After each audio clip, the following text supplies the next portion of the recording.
My brothers and sisters, reading again from Titus chapter 2, and this time we are going to be reading from verse 3.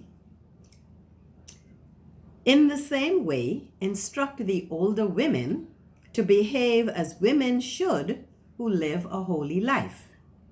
They must not be slanderers or slaves to wine.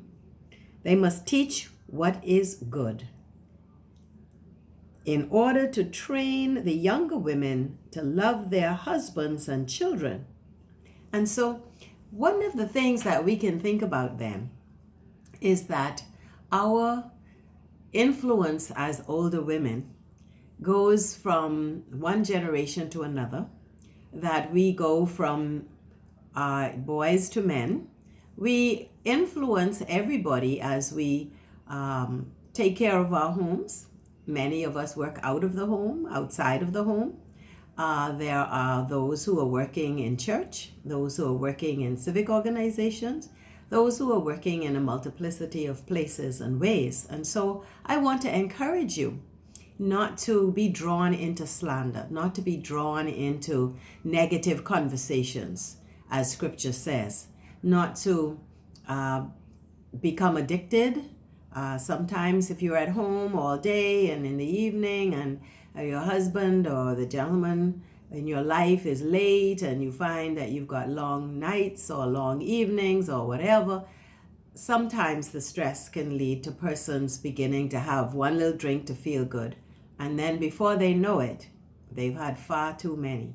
And so wanting us all to be wise about our other tendency to addiction in our country, and to talk about being godly women, living holy lives, to teach what is good and to train younger women.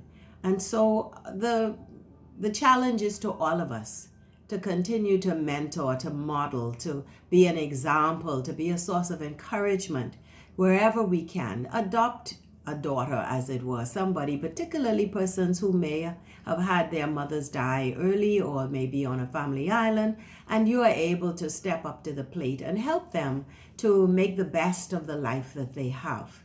And if you're on a family island, then of course you can influence younger women to think about what kind of life they want for themselves and they want for their children, and how to run their home in a way that sets, again, an example, but also is a warm and loving and friendly place. And this is wherever we are. But of course, we have men who are helping with the home as well. Some are single parents, but in this challenge, it's for older women.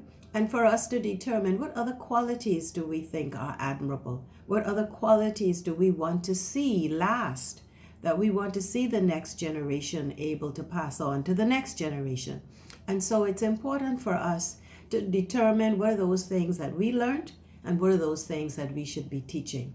So I invite you all to consider, wherever age you are, you're older than somebody else, and to consider the example that you are setting and find joy and purpose and meaning in your life, and see if you can't pass the baton in a way that enables God to be pleased with our generational development as a people. God bless you.